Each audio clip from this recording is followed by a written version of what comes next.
My name is Asha Coleman, 62 years old, born and raised in Columbus, Ohio. I've been a wife, a mother, and once upon a time, a painter who believed love could be a masterpiece if you mixed enough trust into the canvas. But that night, October wind slicing through German village, I learned how wrong a lifetime of faith can be. If you've ever ignored a whisper in your gut because love told you to stay quiet, don't. Listen closer. That whisper might save your sanity. At 11:08 p.m. My hands trembled on the steering wheel while the street lamps threw long shadows across brick walls. I dialed my husband, Andre Whitaker, who claimed he was working late on the Tokyo audit. His voice was steady, professional, until I heard it. A soft laugh, a woman's sigh, the unmistakable sound of intimacy leaking through a line that was supposed to be business. For 40 years, I'd trusted the man behind that voice. In one heartbeat, the marriage I'd painted in warm colors cracked straight down the middle. I didn't know it yet, but this was the night I'd follow a digital breadcrumb, one tiny blue dot on a map, that would lead me to the truth about 2 lives lived under one name. When the call ended, I sat there staring at the phone like it might confess. My pulse was loud enough to drown out the radio.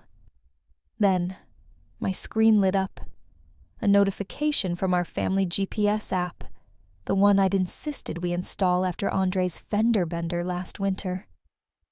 His Mercedes S-Class wasn't parked at his downtown office like he claimed. It was blinking, steady and smug, in Bexley, an upscale neighborhood 40 minutes east. And just as my chest tightened, another alert slid across the screen, this one from our Ring doorbell account. Facial recognition. Malcolm Reeves. The app even attached a thumbnail image. Andre, wearing the same navy suit he'd left home in, carrying a baby's diaper bag as he entered a blue brick house on Bryden Road. 2 manch moi. 2 worlds colliding on my phone screen. I drove there before reason could stop me. The neighborhood was quiet, manicured, painfully perfect. From the car, I saw a shadow move behind lace curtains, a woman in a silk robe the color of midnight. Then a boy, maybe 10, laughing beside her, curls that mirrored Andre's exactly. That's when I realized my husband didn't just have secrets. He had a second life. By dawn, I was still parked 3 houses down, eyes raw from disbelief and the sting of sleeplessness. When I finally drove home, the sunrise felt cruelly bright, as if the world had no idea mine had shattered. At 7:03 a.m., the front door opened right on schedule. Andre, immaculate as ever, carrying a white box from Buckeye Donuts, my favorite Boston creams. "Morning, sweetheart," he said, kissing my cheek like it was any other Tuesday. I watched him unpack the box, humming that same old tune, while every note scraped against my ribs. "Late night?" I asked. "The Tokyo audit's killing me," he replied easily, never missing a beat. The performance was flawless. When he headed for his shower, I moved fast, habitual grace of a wife trained in discretion. Inside his briefcase, among spreadsheets and fountain pens, was something new. A second phone, black and sleek. On its cracked screen, unread messages blinked. Zion. "Daddy, don't forget practice at Wolf Park. Coach says I'm getting better." I stared until the letters blurred. My hands trembled, but my mind didn't. Every lie suddenly had a timestamp, every excuse a face. That morning, I realized pretending was his art. Until now, mine too. After Andre left for work, the house felt too neat, too rehearsed, like a stage set waiting for the next act of deceit. I poured coffee I couldn't taste, and stared at the half-finished painting on my easel, the one I'd abandoned months ago. It was supposed to be a portrait of us, Andre and me beneath a maple tree in fall. Now, all I could see was how empty the other side of the canvas looked. 40 years of marriage, 2 grown children, and I suddenly couldn't remember the last thing that belonged only to me. My art, my voice, my peace. Somewhere between loyalty and habit, I'd misplaced myself. That morning, I made a quiet promise. I would stop crying, stop doubting, stop shrinking to fit the version of Asha he preferred. I would gather the pieces he thought I'd never notice. Every password, every receipt, every lie, and use them to rebuild what he'd stolen. I stood, washed my cup, and smiled at my reflection in the kitchen window. It looked nothing like the woman he thought he owned. If Andre Whitaker could live under 2 names, then I could learn to wear 2 faces, and mine would be the one he never saw coming. If you're listening right now, promise me something. When your instincts whisper, don't hush them with politeness. Write them down. Track them. Because sometimes the smallest notes become your roadmap out of a lie. The next morning, I began doing exactly that. I cleared my dining table, spread out a stack of receipts, and drew what looked like a crime board. Only the criminal was the man I'd shared a bed with for 40 years. I pinned every piece of data I could find.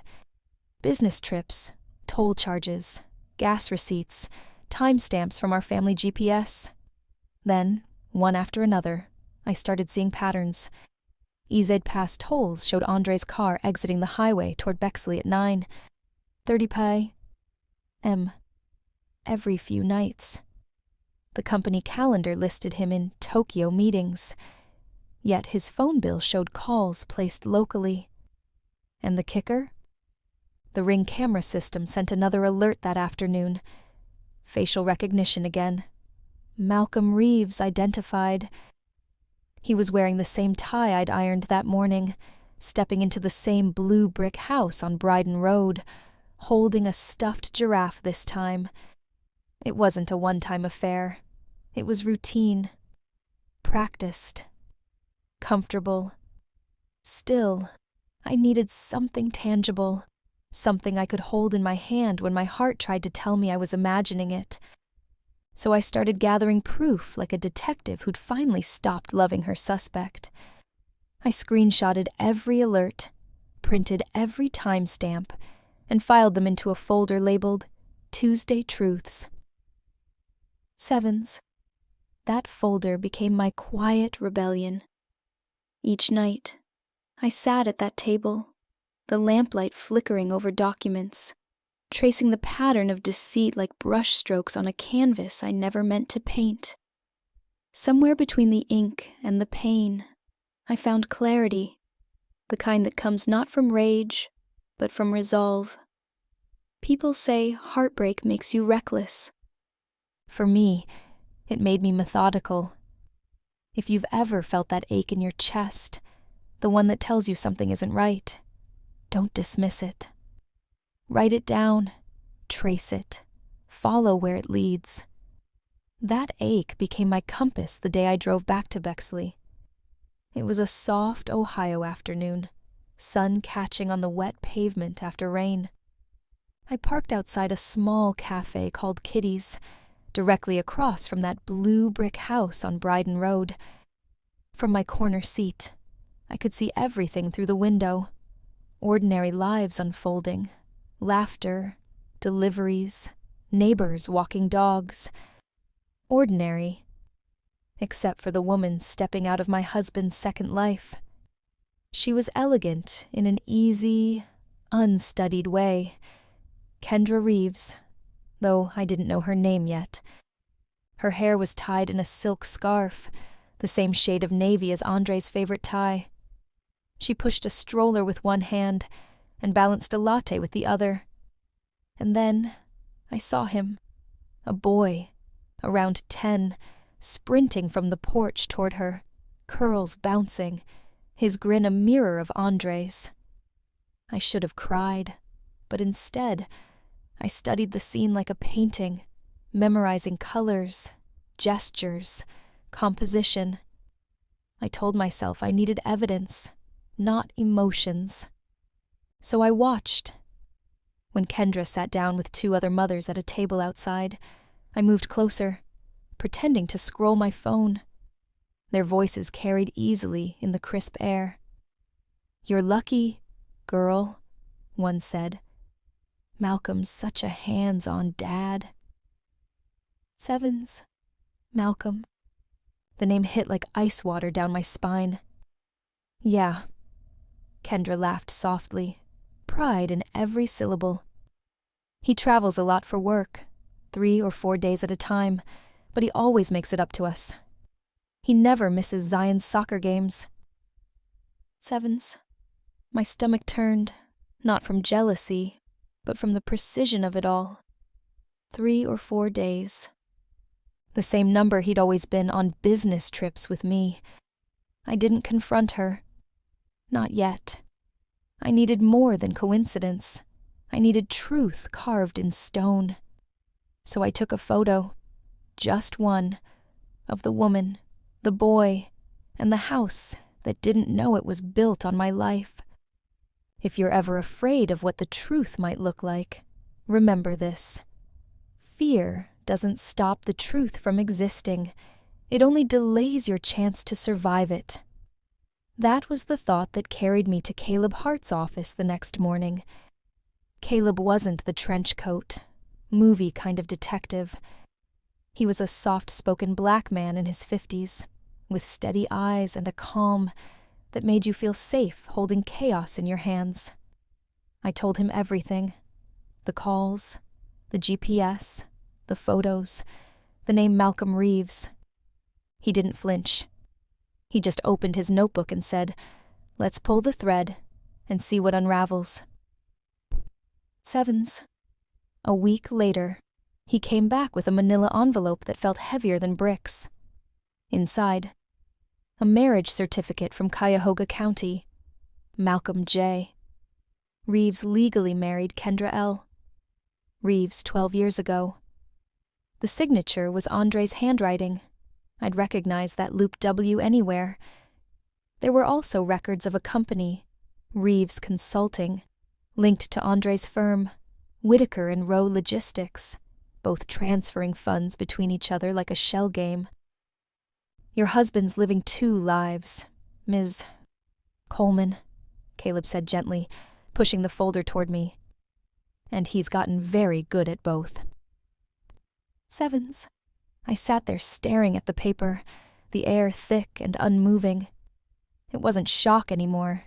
It was confirmation. The kind that steals your breath but not your will. "How long?" I whispered. Long enough to believe he'd never be caught. Sevens. I walked out into the Ohio sunlight, clutching the envelope like scripture. The city looked different. Too sharp, too bright, as if the world had adjusted its focus while I wasn't looking. Every promise Andre had ever made echoed in my mind, hollow now but strangely freeing. If he had built 2 lives, then I would build one of my own. One made of truth, not performance. And the next person I'd call wouldn't be him. It would be my son, because some wars are fought best with family by your side. If you ever find yourself standing at the edge of heartbreak, don't face it alone. Call the people who know your soul before it broke. The ones who remind you who you were before the lies. That's what I did. That evening, I called my son, Deshaun, first. His voice, calm and measured like always, carried the steadiness I'd lost. "Mama," he said after I told him everything, "you don't need to go to war alone. We'll handle this smart." He was a corporate lawyer, trained to fight with precision, not fury, and that's exactly what I needed. Next came Amaya, my daughter, PR strategist, firecracker heart. She cried first, then cursed, then turned fierce.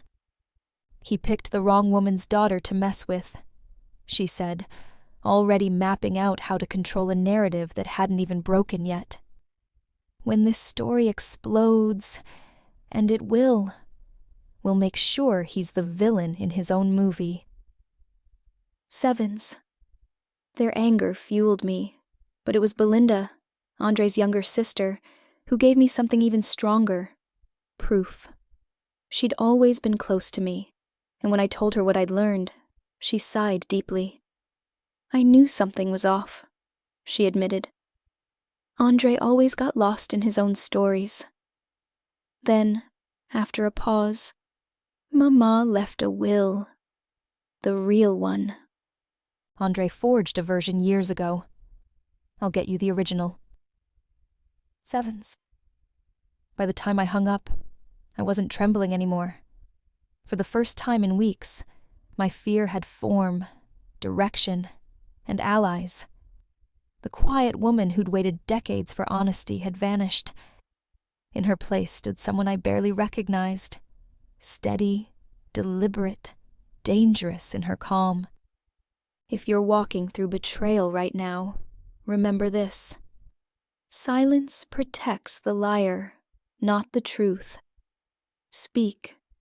Share. Gather your circle. Because when you bring light to what was meant to stay hidden, darkness starts to panic. And the next time I saw Andre Whitaker, I wouldn't be his wife. I'd be the woman holding the match while his kingdom of lies waited to burn. If you've ever stood face to face with a truth you prayed wasn't real, I want you to remember this. Denial might delay the pain, but it never saves you from it. It only makes the landing harder. That Saturday morning in Columbus was crisp, the kind of cool that bites at your skin but clears your mind. I parked across from Wolf Park, heart hammering against the steering wheel, hands slick with sweat. From a distance, the field glowed gold with the early sun, and I saw him. Andre Whitaker, the man I had built a life around, the man I thought I knew. Only he wasn't Andre that morning. He was Coach Malcolm Reeves, whistle hanging from his neck, baseball cap pulled low, shouting encouragement to a group of boys chasing a soccer ball across the wet grass. Their laughter rose like music. Among them was a child I recognized instantly, even from a distance. Zion, the boy from the window, curls bouncing, eyes bright. He looked just like Andre, like my son once did at that age. I watched as Andre crouched down to tie Zion's shoelace, his hand gentle, his smile soft. That same smile he used when helping Deshaun ride his first bike. For a moment, the scene felt too familiar, like time looping back to a version of us that once existed. But now, he wasn't my husband helping our son. He was another man's father, in another life. My chest tightened, but not from heartbreak this time, from clarity. There was no more guessing, no maybe, no denial left to hide in. This was proof, alive and running in cleats. I pulled out my phone, recording quietly from the car, just long enough to capture him calling out, "Good job. Champ." His voice was full of pride, the same pride he'd once reserved for our children. Then, right as I hit stop, my phone rang. It was him. "Hey, love," he said smoothly, like every other Saturday. "Meeting wrapped up early? Want me to pick up dinner? Sevens. I looked across the park.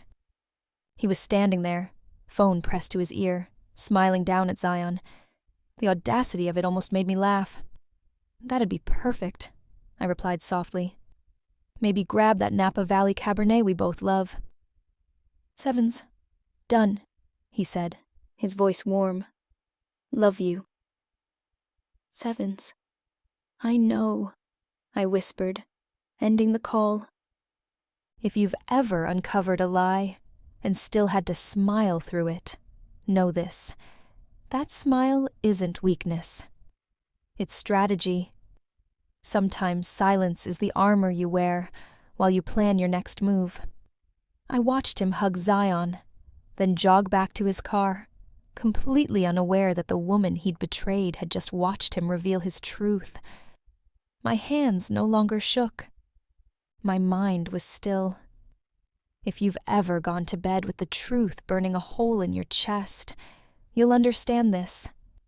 Sometimes, surviving means pretending you don't know, at least for a little while. Pretending gives you time to breathe, to plan, to choose the version of yourself that will rise when the storm hits. That night, after watching Andre, my husband, my betrayer, play coach and father to a boy who shared his dimples, I drove home in silence. Columbus passed by in blurry streaks of light and memory. Every red light felt like a question I didn't want to answer. When I pulled into the driveway, the porch light was on, same as always, because I'd left it that way. For him. For a man who now lived in two worlds and thought I'd never notice.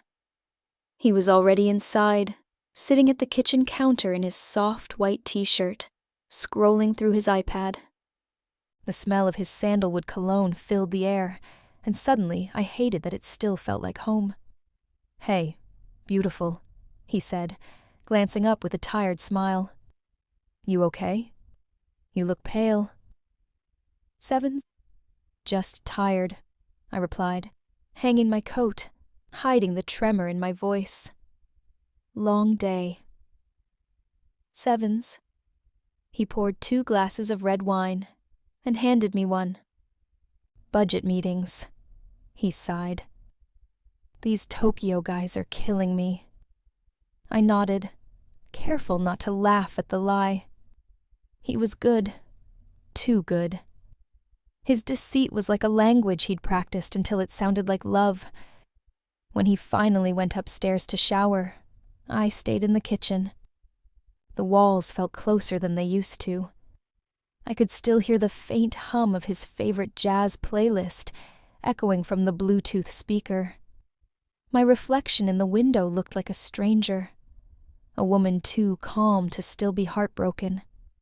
I walked to the drawer where I kept the important things: tax papers, insurance, passports, and slipped in the flash drive containing the video I'd recorded earlier at Wolf Park. Right beside it, I placed a small post-it note with 2 words. For later.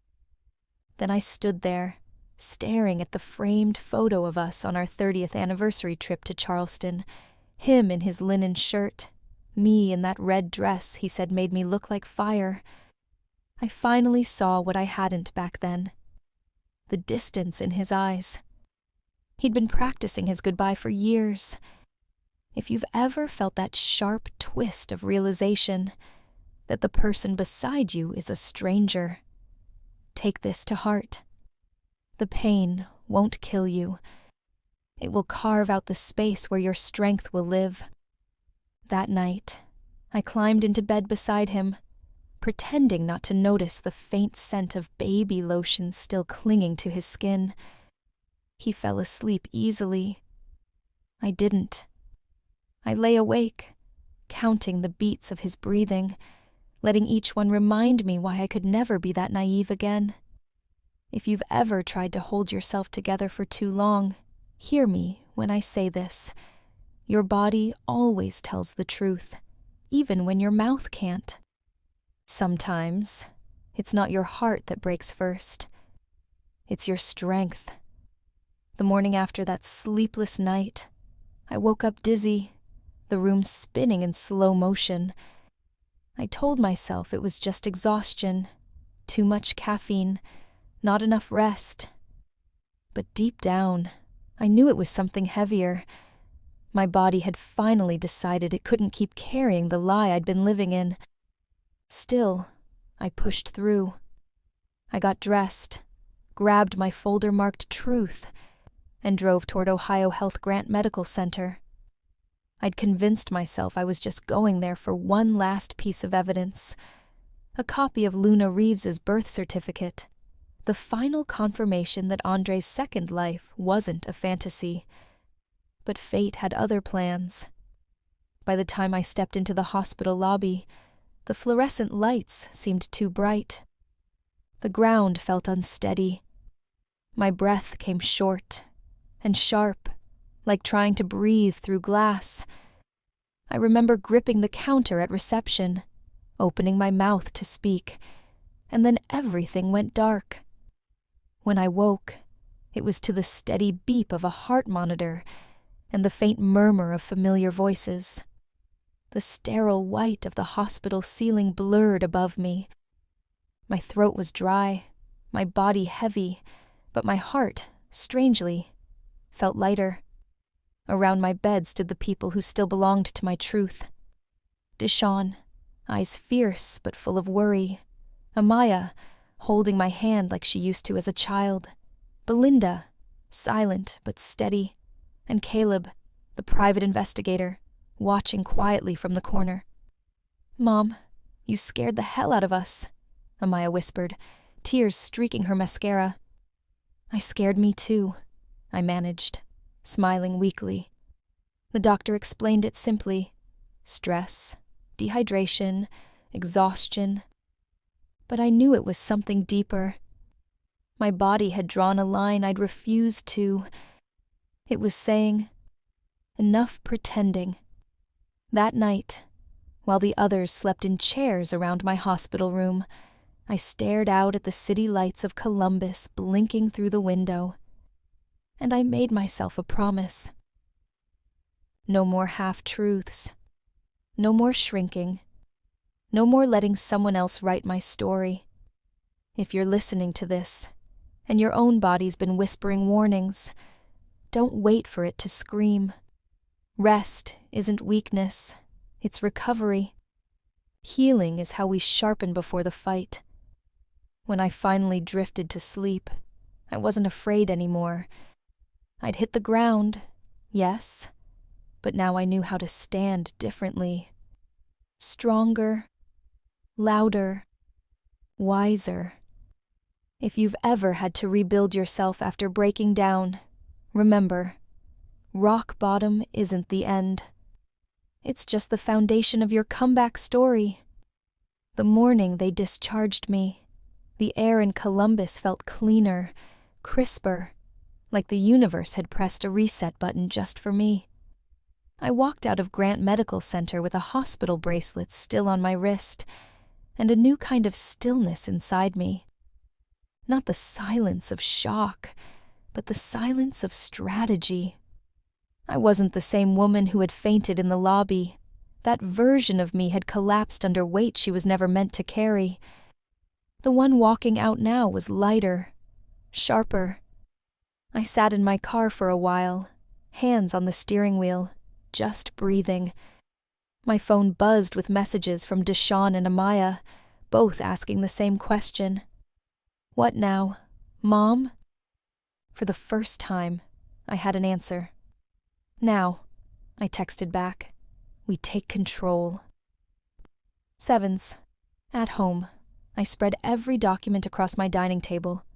The marriage certificate, the forged signatures, the screenshots, the bank statements. It looked less like heartbreak and more like evidence now. This wasn't grief anymore. It was a case file. Later that afternoon, Belinda came by with something that would change everything. A tin box from her mother's safe deposit vault. Inside was the real will their father had left, the one Andre had forged years ago. The original named me executor of the family trust, not him. My hands trembled as I turned each yellowed page. "He stole from his own blood," I whispered. Belinda nodded, eyes shining with both guilt and relief. "And now you can make it right," she said. That night, I met Deshawn and Amaya at the kitchen table. We mapped out the next move like generals before a war. "We'll use every legal tool we have," Deshawn said, his tone calm but razor-edged. "Freeze his assets, file the petition, line up the investigators." Amaya leaned forward, fire in her eyes. "And when this story breaks, we'll control the narrative. No more hiding." Sevens. As they spoke, I realized something powerful. My children weren't just defending me, they were defending truth. And for the first time in my life, I felt like the matriarch of my own legacy, not the quiet shadow behind someone else's. If you're standing in the ashes of betrayal, hear me. You don't rebuild by going back. You rebuild by going forward, with purpose. Let your healing be louder than their lies. Before bed, I opened my sketchbook, the one I hadn't touched in years, and drew a woman standing in front of a storm, her hair wild, her gaze steady. I labeled it Rebirth, because the next chapter of my life wouldn't be written in pain. It would be drafted in precision, and every stroke would bring me closer to the moment he finally faced the truth I now owned. If you've ever been betrayed so deeply that anger starts to taste like adrenaline, here's something I've learned. Don't rush to scream. Sit still. Let silence turn your pain into precision. Revenge done in rage burns out fast, but justice done with patience lasts forever. When I got home from the hospital, I didn't rest for long. My body still ached, but my mind was sharper than it had been in years. Every bruise, every scar, every sleepless night had become fuel. I called Caleb Hart, my private investigator, and said the words that changed the direction of everything. "Let's follow the money." Sevens. Caleb had a friend, a forensic accountant named Leah Morris, a woman who'd built her career untangling lies, hidden in bank ledgers. We met in a quiet cafe in downtown Columbus, where the smell of espresso and old wood mixed with resolve. She opened her laptop, typed a few commands, and said, "Mr. Whitaker's good, but he's not invisible. Money always leaves fingerprints." Sevens. Over the next few weeks, Leah worked quietly in the background while I moved through my days like a ghost with a purpose. Each morning, I brewed coffee, lit a candle, and arranged papers across my kitchen table. The same one where Andre and I had shared countless breakfasts. I started calling it the War Room. By the third week, Leah called me back. "Asha," she said, her voice even but electric. "You'll want to sit down for this." Sevens. There it was. A trail of transactions connecting Whitaker and Rowe Logistics with a shell company called Reeves Consulting LLC. Offshore transfers to the Cayman Islands. Wire payments in cash equivalents. And then, the final blow. The money funding that blew house in Bexley. My own inheritance. My mother's trust fund. I felt the air leave my lungs.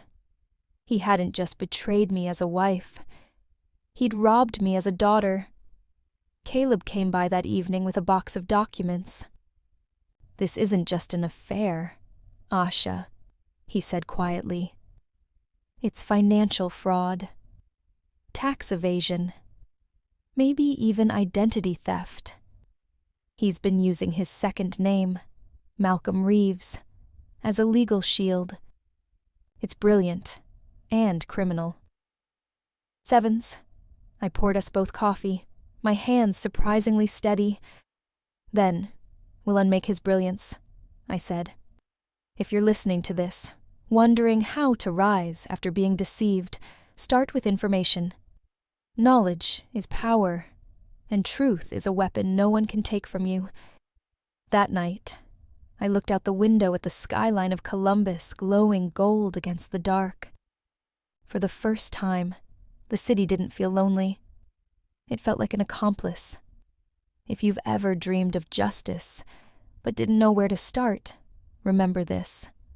Justice is just truth, spoken at the right time and in the right place. Not shouted, not begged for. Executed. By the time Leah confirmed every wire transfer, my plan was no longer a dream. It was a blueprint. That's when Amaya, my daughter, said something that changed everything.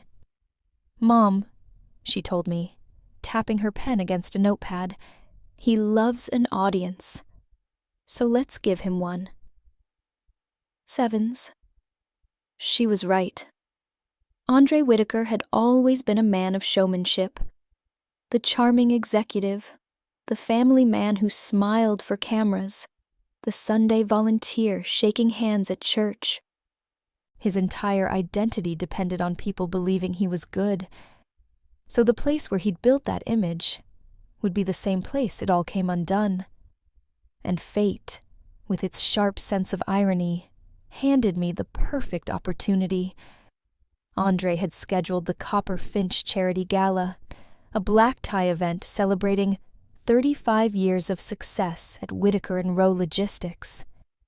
He'd reserved the grand ballroom, invited every investor, every partner, every person who'd ever believed his mask.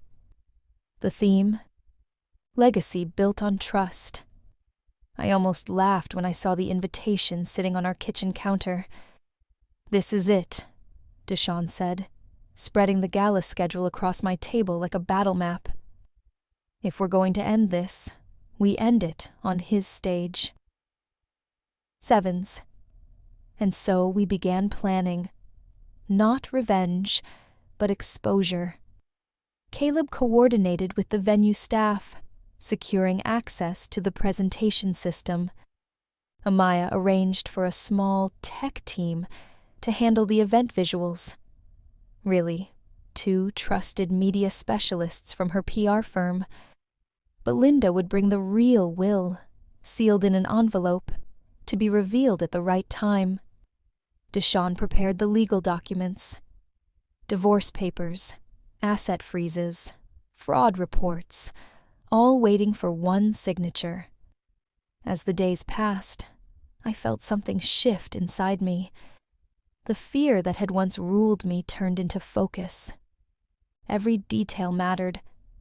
The seating chart, the lighting, even the music. I wanted the room to feel perfect, because the truth deserved a stage worthy of its power. The night before the gala, I stood in front of the mirror in my red gown.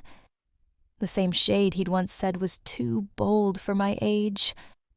I smiled at the irony. This dress wasn't for him. It was armor. If you're listening to this, and you've ever been hurt by someone who built their power on your silence, don't rush to destroy them. Prepare. Heal. Gather your facts. Then, when the time is right, let your truth do the talking. I looked at my reflection, shoulders back, eyes steady, a small smile playing on my lips. "Tomorrow," I whispered to her, "we tell the world exactly who he is." Sevens. If you've ever had to tell the truth, knowing it would break someone else's heart, remember, truth isn't cruelty. It's mercy, wrapped in pain.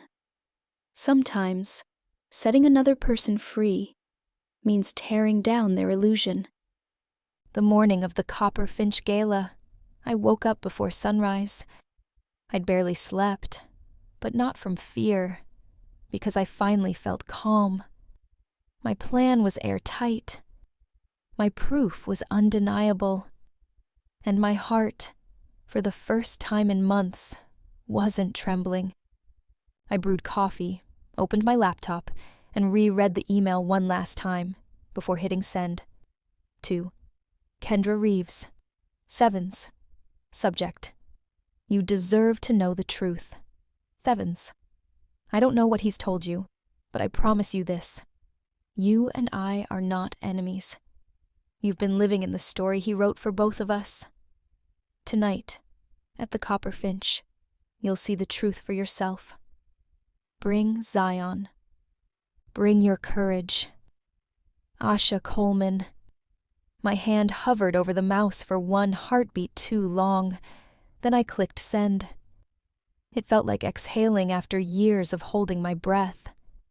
For a while, I sat there, sipping coffee and watching the sunlight climb through the blinds. I thought about Kendra, how she was probably folding her son's soccer uniform, humming while she packed his lunch, just like I used to.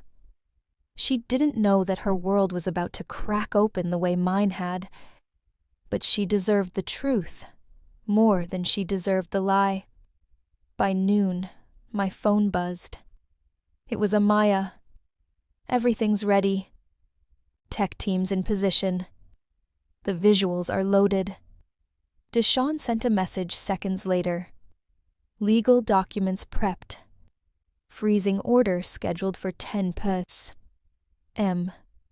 Sharp. And Caleb, ever the quiet observer, texted, He won't see it coming. You've built this perfectly. As the day passed, I found myself surprisingly still. No shaking hands, no tears, just focus. I packed my clutch. USB drive, lipstick, remote trigger, divorce papers. Every item deliberate, every move calculated.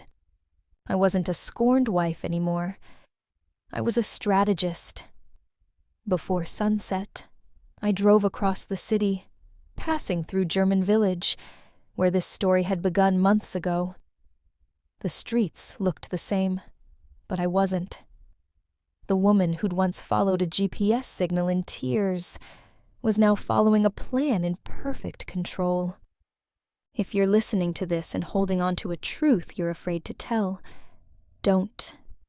Secrets rot in silence. Truth hurts, yes, but lies poison you slowly. Rip off the bandage. Let it bleed, then let it heal. I arrived home, laid out my crimson gown, and pinned up my hair. My mother's diamond necklace gleamed against my skin, catching the last bit of daylight. I whispered to my reflection, Tonight, Asha, you don't just reveal him. You reclaim yourself. Sevens. If you've ever stood on the edge of your own reckoning, remember this. Fear isn't the enemy. Complacency is. Fear means you're about to do something that matters. The night of the Copper Finch Gala, the city glowed like it had dressed up just for me. Columbus shimmered under its streetlights, unaware that one of its finest ballrooms was about to host a confession disguised as a celebration. Inside, the air smelled of roses and champagne. Chandeliers scattered light like shards of crystal across marble floors. Waiters in black ties floated between tables, carrying trays of gold-rimmed flutes.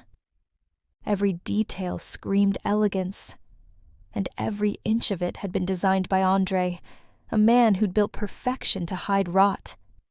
He spotted me the moment I stepped inside. For a brief second, his smile faltered. Maybe it was the red gown, or maybe it was the calm in my eyes.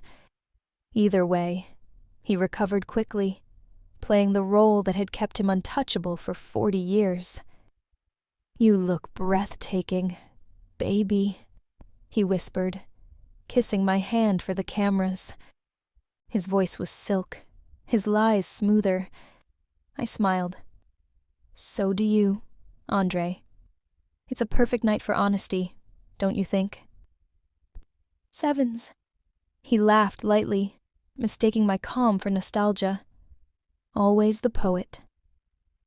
Sevens. But I wasn't here to write poetry. I was here to end a performance. Amaya stood near the tech booth, dressed like staff, her fingers poised over the control laptop. Deshawn sat at a front table, his expression unreadable, briefcase at his feet, legal documents waiting inside. Belinda lingered by the exit, hand resting on the envelope that contained the original will. The entire room looked like an orchestra about to hit its first note. As the guests settled in, Andre took the stage. He began his speech, smooth and practiced, thanking everyone for 35 years of partnership, success, and faith. His voice filled the room with charm, the kind that made people forget to question him. I didn't hear a word. My hand brushed against the small remote hidden in my clutch, the trigger for everything we had built. If you've ever faced someone who wronged you and wondered how to stay calm, here's the secret. You don't need to match their power. You just need to show them they never had control to begin with. As the applause began, I took a slow breath. My pulse was steady, my purpose clear. Andre raised his glass toward me, the crowd following suit, champagne bubbling like celebration. And that's when I smiled, the kind of smile only truth can give, and pressed play. His voice echoed through the speakers. She never suspects a thing. Sevens. Gasps rippled through the crowd. Forks clattered. The orchestra stopped mid-note. And as his lies played louder than the music ever could, I realized something beautiful. This wasn't the night my world fell apart. This was the night I took it back. If you've ever wanted to watch truth walk into a room wearing fire, remember, justice doesn't always knock. Sometimes it storms in uninvited. The moment Andre raised his glass, smiling under the chandeliers, I pressed play. The room hushed as his own voice filled the speakers, rich and unmistakable. Sevens. Don't worry, baby. She never suspects a thing. After 40 years, trust becomes a habit. 7. A ripple ran through the crowd. Forks froze midair. Laughter choked in throats.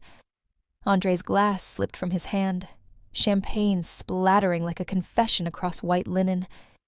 Then came the images.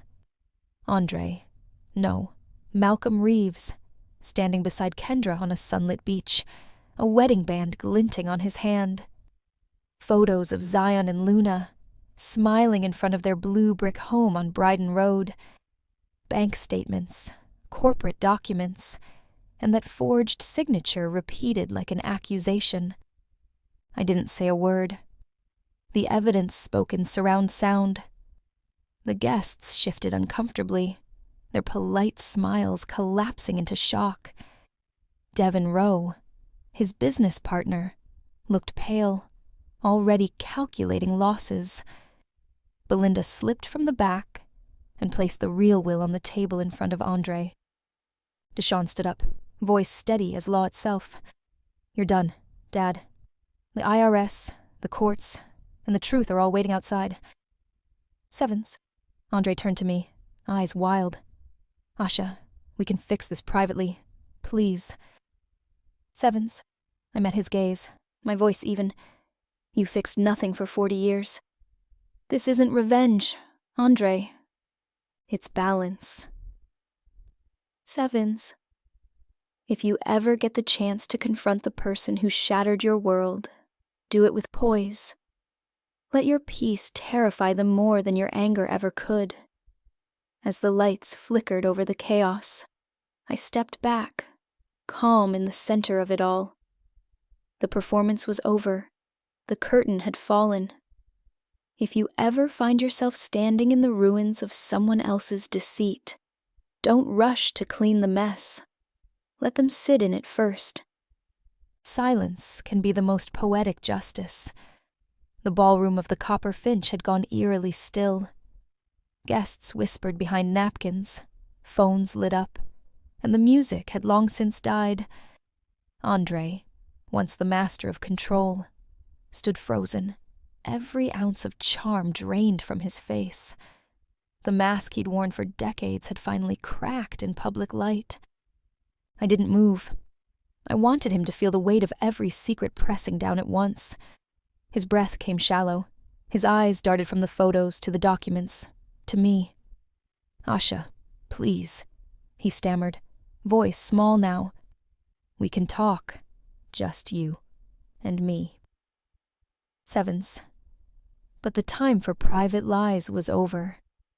Deshawn handed him the divorce papers, his tone clipped and professional. "You can sign them here, or in court with an indictment." Sevens, across the room, Amaya had her phone angled just right, streaming live to a private list of reporters. Truth, in real time. Belinda, pale but resolute, stood by the door holding the envelope that contained the original will. She looked at her brother, her voice shaking but strong. "Mama always said, one day, the truth would drag you into the light." Sevens. Andre's hand trembled as he picked up the pen. The sound of it scratching paper was the softest, most satisfying thunder I'd ever heard. When it was done, I reached for the signed document and folded it neatly into my clutch. If you're ever given the choice between rage and resolve, choose resolve. Rage burns out fast, resolve burns steady, and it rebuilds you from the inside. He tried to meet my eyes once more.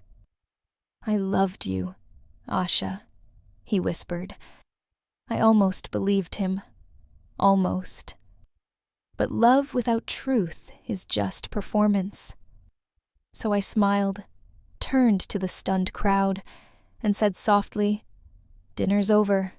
Everyone. The show's finished." Sevens. And as I walked toward the exit, every step felt lighter, like I was walking out of a cage I hadn't realized I'd built myself. If you've ever watched a storm finally pass, you know that peace doesn't come with silence. It comes with clarity. When the noise fades, that's when you start hearing yourself again. By the next morning, the story had already spread through Columbus like wildfire. Prominent businessman exposed for double life and financial fraud. My phone wouldn't stop buzzing. Calls from reporters, messages from friends, even apologies from people who'd once envied our marriage. I didn't answer any of them. Instead, I sat by the window of my new apartment downtown, coffee in hand, watching the city wake up without him. Deshawn arrived first, still in his suit from the night before. He dropped a folder on the table. He signed everything. Mom. The house, the stocks, the joint accounts, they're all frozen. The law's on our side. His voice carried no triumph, only quiet relief. An hour later, Amaya came in, laptop open, her team of publicists already managing headlines. "The story's trending nationwide," she said. "But we framed it right. This isn't a scandal. It's survival." She paused, looking at me. "You did it, Mama. You ended his lie." Sevens. I nodded, feeling something strange. Gratitude. Not for what happened, but for what it taught me. Every sleepless night, every tear, every tremor had been practice for this calm. Then Belinda called. "The IRS is at his office," she said quietly. "And Candace. She knows now. She's devastated, but she's taking care of the kids. You did what you had to do. Sevens. If you're listening to this and wondering how to rebuild after betrayal, start small. Make your coffee the way you like it. Sit where you want. Listen to the silence until it stops sounding like loss and starts feeling like freedom. That afternoon, I walked to the river and stood under the same bridge where Andre and I once took family photos. The water kept moving, steady, unstoppable. I realized I could, too. If you've ever lost everything you thought defined you, remember, starting over isn't weakness. It's a declaration. I'm still here. A week after the gala, the city had moved on to other headlines, but for me, the rebuilding had only begun. I rented a small condo in the Arena district, all glass and sunlight, nothing like the house I'd left behind. I didn't want old ghosts following me through familiar rooms. My days fell into a new rhythm. Morning coffee on the balcony, calls with Deshawn about the ongoing federal case, strategy meetings with Amaya's team, who now ran a quiet PR campaign, reframing my story as one of empowerment, not embarrassment. Then one afternoon, my phone buzzed. Belinda again. "He's been arrested," she said. "Bigamy, fraud, identity forgery, all of it." Her voice cracked. "He asked if you'd take his call." Sevens. I didn't hesitate. "No," I said. "Tell him the woman he knew doesn't exist anymore." And for the first time, I meant it. That night, I drove to Wolf Park, the same place I once saw him coaching Zion. Kids were still out there playing under the floodlights, laughter echoing in the cool air. I sat on a bench, watching, feeling something shift inside me. Not bitterness, not triumph, just peace. If you're listening and still carrying the weight of someone's betrayal, please, set it down. You don't owe pain a permanent place in your life. Healing isn't about forgetting what happened. It's about remembering who you are beyond it. As I left the park, I looked up at the sky. It was that soft Ohio gray before rain, the kind that makes everything look washed clean. I smiled, small, real, unforced. Tomorrow, I'd start painting again. The story that began with deception would end with color, because from here on out, my life wouldn't be about what Andre Whitaker destroyed. It would be about what Asha Coleman created, one brushstroke of freedom at a time. If you've ever prayed for closure, remember, it doesn't always arrive as an apology. Sometimes, it shows up wearing a court seal and the sound of a gavel. 3 months after the Copper Finch, justice came quietly, but completely. The grand jury in Franklin County indicted Andre Whitaker, A.K.A. Malcolm Reeves, on charges of bigamy, tax evasion, document forgery, and corporate fraud. The same man who once lectured our children about integrity now stood in a courtroom, shackled to his own deceit. I didn't attend the hearing. I didn't need to. I'd already lived through my verdict the night I pressed play. But Deshawn was there, representing both the law and the family. Later, he told me, he looked smaller, Mom, like someone finally meeting the mirror he's been running from. Sevens. When the judgment came, it wasn't anger I felt. It was release. The court froze his remaining assets, revoked his business licenses, and transferred ownership of our home and investments to me under the victim restitution clause. Amaya handled the media statement with grace. This isn't about vengeance. It's about accountability. Sevens. If you're walking through your own courtroom, literal or emotional, remember this: justice doesn't need to be loud. Sometimes, it's just the sound of a woman reclaiming her name. I poured a glass of wine that evening, sat on my balcony overlooking the lights of Columbus, and whispered a thank you to the version of me who refused to stay blind. If you've ever wondered whether a broken heart can build something beautiful again, I'm here to tell you, it can. Pain isn't permanent. It's just clay, waiting for new hands. A month after the trial, I opened my first art exhibit in years.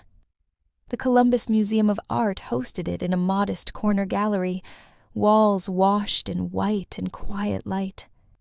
The collection was called Ledgers and Lullabies. Every painting was a piece of my story. The blind wife, the awakening, the woman standing in red. People came in hushed, curious, but left with tears glinting in their eyes. One woman squeezed my hand and whispered, "Thank you for painting what it feels like to survive." That was worth more than any headline or verdict. Amaya stood beside me during the opening, proud and teary. "You turned pain into power, Mama," she said. Deshawn nodded. "And truth into art. That's legacy." Sevens, standing there, surrounded by color and breath, I realized I'd finally built something that was mine. Not Andre's shadow, not the perfect wife facade, just me, raw and real. If you're listening to this, and your dream has been buried under years of someone else's story, dig it up, dust it off. It's still yours. When the night ended, I turned off the gallery lights myself. The silence wasn't empty this time. It was full, alive, waiting for whatever came next. If you've ever felt that the past still owns a piece of you, go back and claim it. Healing doesn't erase what happened. It reclaims it, one truth at a time. A few weeks after my exhibit opened, Belinda came to visit, carrying a small envelope with my mother's handwriting on it. "This was in Andre's old files," she said softly. "He must have hidden it years ago." My hands trembled as I opened it. Inside was a letter written just before my mother passed. "My dearest Asha, Sevens. If you are reading this, it means you finally set yourself free. I always knew about Andre's other life, but I couldn't bear to break you when you weren't ready. I left a separate account in your name, hidden under the trust we created when you were young. Use it not to rebuild what you lost, but to lift other women who will one day need your courage." Tears slipped down my face, not from sadness, but from recognition. Even from beyond, she was still guiding me. I drove to our old family home, now owned by another family, and with their permission, dug beneath the oak tree where she used to hide treasures. There it was, a metal box with documents to a Swiss account, untouched for decades. Freedom, waiting patiently. That night, I made a decision. I would start a foundation in her honor, the Hello, Asha Fund, to support women finding their way out of silence. If you're carrying inherited pain, know this: you can turn it into purpose. You can make your survival mean something. If there's one thing my story has taught me, it's this: freedom isn't something someone gives you, it's something you take back, one honest breath at a time. 2 years have passed since that night at the Copper Finch. Andre is a name that no longer stings, just an old chapter in a book I no longer reread. Zion and Luna are thriving with their mother, and sometimes, when I see them in the park, I send a quiet prayer for their peace. Deshawn and Amaya still call every Sunday, reminding me that love, when it's real, doesn't lie. It shows up. I spend my mornings painting, my afternoons managing the Hello, Asha Fund, and my evenings learning things I once thought were too late for. Tango, Italian, laughter. Life feels lighter now, more mine than it's ever been. If you've made it this far into my story, remember, betrayal may break your heart, but truth rebuilds it stronger. Don't be afraid of endings. They're often just beginnings dressed in pain. Here's my question for you. If you discovered the truth that could change your life, would you have the courage to face it? Leave me your thoughts in the comments below. I'd love to hear what you would have done in my shoes. And if my story touched you, if you found a piece of yourself somewhere between these words, please like, comment, subscribe, and share this video so it can reach another woman who might need to hear that she's not alone. Because in the end, this story isn't just about me. It's about every soul brave enough to say, I choose truth.